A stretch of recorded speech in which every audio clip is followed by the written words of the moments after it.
crazy 1 in a billion moments in nature. From a crazy rainbow cloud over Haikou City, China that had the internet buzzing, and a man who braved a frozen tundra to snowboard during a solar eclipse, to a stunning cloud waterfall in the mountains of southern China, and a wall of molten lava in Hawaii that slowly consumed one person's car. Here are some of the craziest 1 in a billion moments in nature. 1 in a billion. I need me a billion. It's only 9? Haikou City is the capital and most populated city in Hainan Province, China. Just over 2 million people live within the built-up area, and all 2 million saw something incredible on August 21st of 2022. The internet could only describe it as a rainbow cloud over the city. Some were quick to call it fake. Others blamed aliens. Was it some sort of extraterrestrial phenomenon, or was there an earthly explanation? What you're looking at is called a pileus or scarf cloud. They're smooth clouds that form on top of dense, puffy white clouds. They occur thanks to updrafts from passing thunderstorms. Simply put, it's when one cloud wears another like a crown or a scarf. The colors are an atmospheric optical phenomenon called cloud iridescence. It's when ice crystals and water droplets in the cloud diffract sunlight instead of bending the light through them. The colors aren't as neat and orderly as a typical rainbow. Weather Channel meteorologist Jen Carfagno thinks cloud iridescence looks more like pixie dust or unicorn sprinkles. Shit looks like the wheel where you choose a On color. March 20th of 2015, Stian Oland, a snowboarder and amateur filmmaker, was in the right place at the right time. He hiked up a glacier in Svalbard, a Norwegian archipelago in the Arctic Ocean. He brought his camera, snowboard, and selfie stick to document a once-in-a-lifetime experience, snowboarding during a total solar eclipse. Stian began early to make sure he didn't miss the big moment. Coincidentally, the best place to view the 2015 eclipse was from the Faroe Islands between Iceland and Norway, or from the peaks of Svalbard. Now the eclipse has just started, but you can't see it yet because it's so bright, so it's gonna be about an hour, then it's gonna be totally dark. Now it's about Alaska? 10 minutes left until a total eclipse. Still, it's super bright. That don't even look like snow. Now it's only 3 minutes like left. The fucking desert, my tripping. Eclipse. Shit look like fucking Sahara Desert. Still, it's super bright. Now it's only 3 minutes left until total eclipse. What a fantastic day!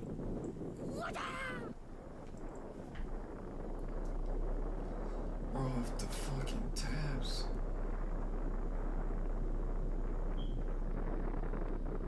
We saw a pack of wolves coming out that bitch. Damn.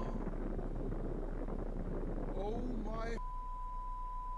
Pardon my French, ladies and gentlemen. That's crazy. Holy sh! Aye, aye, aye, this is the craziest thing I have absolutely ever seen. Oh my god!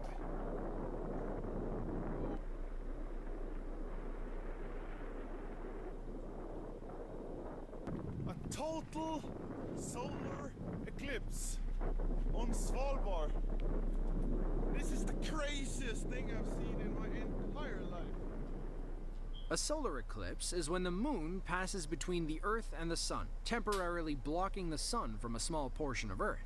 Depending on where you are, it can be a total eclipse, like what Stian saw, or a partial eclipse. While a total eclipse occurs somewhere on Earth every 18 months, it takes between 360 to 410 years to happen in the same spot twice. The sun and moon appear to be the same size, despite the fact that the sun's diameter is about 400 times bigger than the moon's. It's also 400 times farther away from Earth. Those ratios offset to make them appear to be the same size.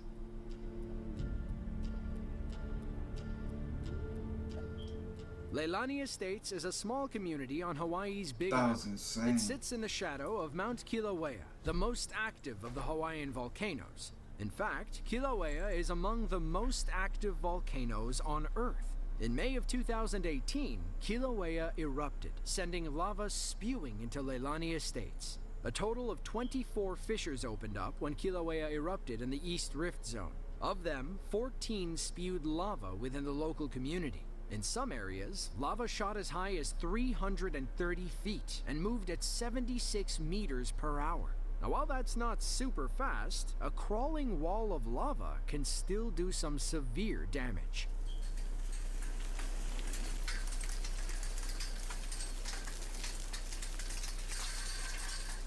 So if you throw water on it, will it freeze? Oh, what if you're just right there with your hose? What would it do? Will it stop it?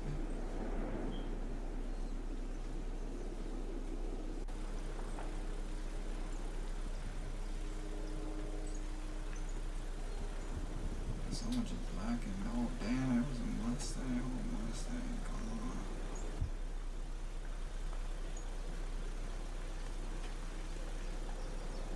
Surprised this shit don't blow up. Who's recording this? I know it's gonna pop. That's why I came to this next pole.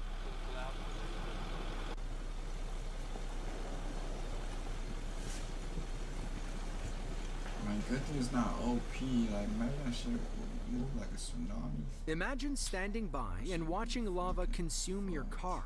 In hindsight, losing their car was the least of this person's worries. Lava from Kilauea destroyed over 700 homes. It wiped out farms, schools, roads, water systems, and part of the electrical grid. As you can imagine, tourism tanked after Hawaii Volcanoes National Park had to close for safety. The eruption began on May 3rd and lasted until early August. After 3 months of inactivity, the eruption was declared over in December. In that time, lava had covered about 13.7 square miles of land. It also created about 875 acres of new land in the ocean. Early recovery estimates were around $800 million. 800 mil? If someone came to you and asked, "Hey, do you want to go skiing on a volcano?" what would you say? Well, if you live anywhere near Mount Etna, the tallest peak in Italy south of the Alps, you'd probably say, sure, which face, north or south? On March 9th of 2017, a group of daredevil skiers had the time of their lives when Etna erupted in the middle of a run. Damn, Mission Impossible.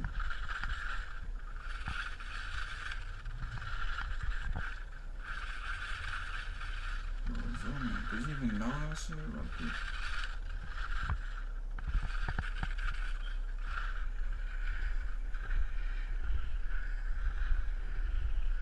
He was fucking skiing right next to that shit.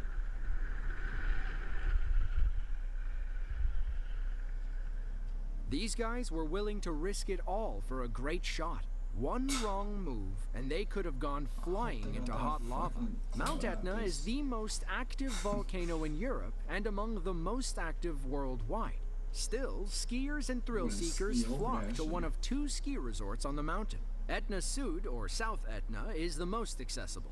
Etna Norda, or North Etna, is more scenic, but a little harder to get to. And even for an active volcano, Etna can remain covered in snow until late spring.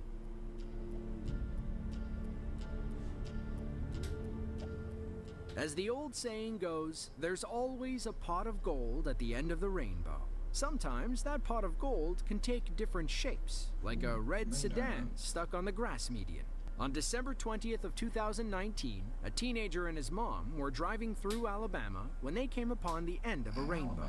He pulled out his phone and recorded the moment they were about to drive through. Incoming. Just a few seconds, we should be through it. We'll be through the portal. And we will be in the other world. Are you recording it? Yes, I am recording it because it's amazing. I've never seen the end of the rainbow, but I guarantee what? There's no leprechaun down. The end of the rainbow, there's a car. Mom, stop! Stop! There's a pot of gold in that car. That's where the end of the rainbow was. Turn around. Turn around. I cannot. Turn around. You have to. Mom, I was just about to say there's nothing at the end of the rainbow. There's no pot of gold. There's no leprechaun. And there was a car. Hey, that shit was like gold though. Maybe the legends are true. Maybe that was a pot of gold, cleverly disguised as a red sedan. After all, leprechauns are known for their tricks and clever disguises. In reality, that car was just someone stuck on the median. But where does the pot of gold Crashed legend out. come from? According to Irish folklore, a poor farming couple found a leprechaun one day who agreed to grant them one wish. But they couldn't decide on something, so they wished for a bunch of stuff. So Irked by their leprechauns are just greed, real? the leprechaun said they could have everything they wanted if they could find his pot of gold at the end of a rainbow. Little did they know it was an impossible task. There's also a scientific origin. The sun has to be within 42 degrees of the horizon to make a rainbow. Now, 42 degrees is pretty low, which is why you can only see the top arc of a rainbow and rarely the ends. The Irish understood this as far back as the 17th century. Finding the end of a rainbow is as rare as finding a pot of gold, if not impossible.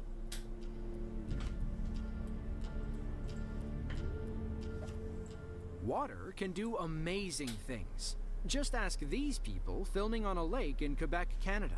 On May 8th of 2016, a few Canadians watched and listened as millions of tiny ice needles churned over each other. They could only describe the sound as Mother Nature hard at work. The snow forming? How does this happen? Like crushed ice. How's the ice moving?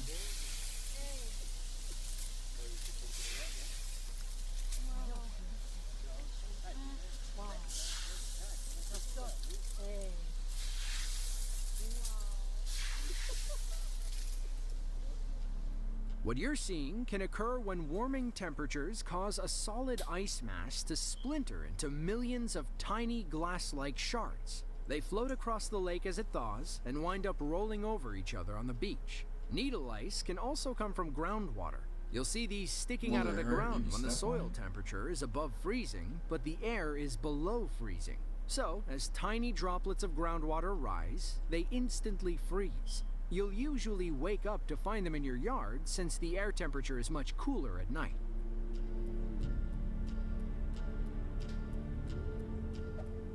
In the prefecture-level city of Yichun, China, That's some pretty hikers in the sick. nearby mountains witnessed a truly pretty amazing radical. sight. One could China. only describe them as cloud waterfalls, a weather phenomenon requiring They the have orange perfect chicken in conditions. China. Cloud waterfalls are highly unpredictable, so this certainly classifies as a once-in-a-lifetime experience.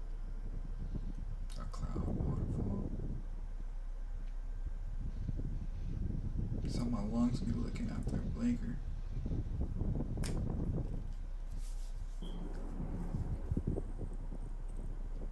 So, like, That you final jump in- shot looks like a massive avalanche spilling over the mountain. But what are cloud waterfalls, and why do they happen? Kyle Britton, a God reporter for the French Weather Helen. Network, says cloud waterfalls can happen during clear weather in the moments following heavy rain or snow. The conditions moisten the lower atmosphere, which causes a sea of clouds to form. You'll usually see them over mountain slopes surrounding an elevated plateau. The cooler, dense air on the plateau builds to a point where it can spill over the side. Then it flows downhill due to gravity.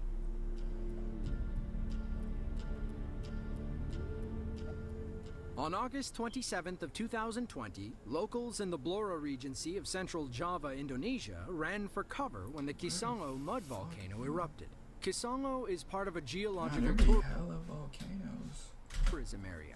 It's surrounded by swamp areas and grasslands and spans hundreds of hectares. While people enjoy exploring How the there's so area, many? a Kisongo eruption can prove extremely dangerous. Locals said they could feel the ground shaking like an earthquake before the volcano erupted. When it did, it spat giant columns of hot mud nearly 100 feet into the air. The entire eruption lasted 10 minutes, but mud wasn't the only thing spewing out. These volcanoes can be hotbeds for toxic gas.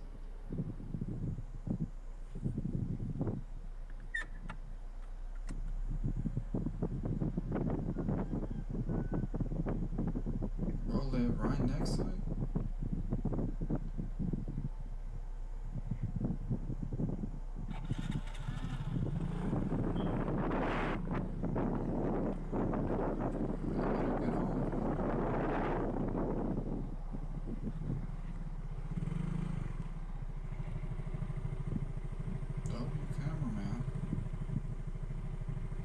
Damn, that shit was doing that for 10 minutes.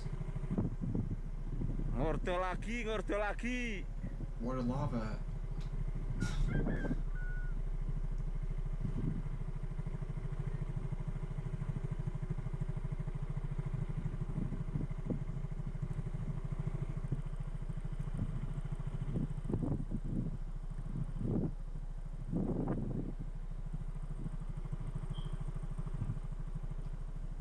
There were 4 farmers and a buffalo near the volcano when it erupted. They reported feeling weak and dizzy after inhaling the toxic fumes. Moments later, they fainted. Faded. Thankfully, What? all 4 made full recoveries in the hospital. Their buffalo wasn't so lucky. Villagers recalled a strong sulfur smell that lingered for hours after the volcano erupted. Here's why. The gases are a mix of mostly methane and carbon dioxide. Mud volcanoes and mud pots also have limited water supplies. The microorganisms inside thrive on hydrogen sulfide. That turns into sulfuric acid and breaks down the rocks to form wet clay mud. It also explains the pungent rotten egg smell. Exactly. I got all of Malta that. is a small European island nation in the Mediterranean Sea. They're 50 miles off the coast of Sicily and home to just over 500,000 people. In late February of 2019, some were willing to battle gale force winds for a couple of free fish. A violent storm passed over the island. Winds blew over 62 miles per hour, or about as fast as a strong tropical storm. Hurricane? The resulting waves were so big that they lifted fish from the water and threw them into the coastal towns. It was literally raining fish. So this That is what break you're your seeing in window? front of me right now. One of the fish farms must have broke open, and there's hundreds and hundreds of fish being washed ashore. I'm just get And fish these and people chips. are here picking up the fish from the middle of the street. Look at this. Unbelievable. Whoa. As you can see, the sea is coming up all the way into the street. And these men are just totally soaking wet, trying to pick up fish from the street. Our cameraman thinks one of the fish farms must have been broken, releasing hundreds, if not thousands, of fish into the shallow water. If that was We salmon, can't I'd confirm be any out there fish too. farm damage, but this theory does make sense. Local authorities warned that the fish washing I might turn ashore might be pescatarian. unsafe to eat, but that didn't stop Wait, these what? guys from grabbing a few free flounders while they could. The 2019 storm wasn't all fun and games. Infrastructure across the island suffered millions of dollars worth of damage. There were over 450 emergency calls for help, but nobody was seriously injured. If you enjoyed this video and want to see another one of ours just like it, then be sure to click the link on screen now. As Hi, I'm always, a fuck thanks with for you. watching, and we'll catch you in the next one.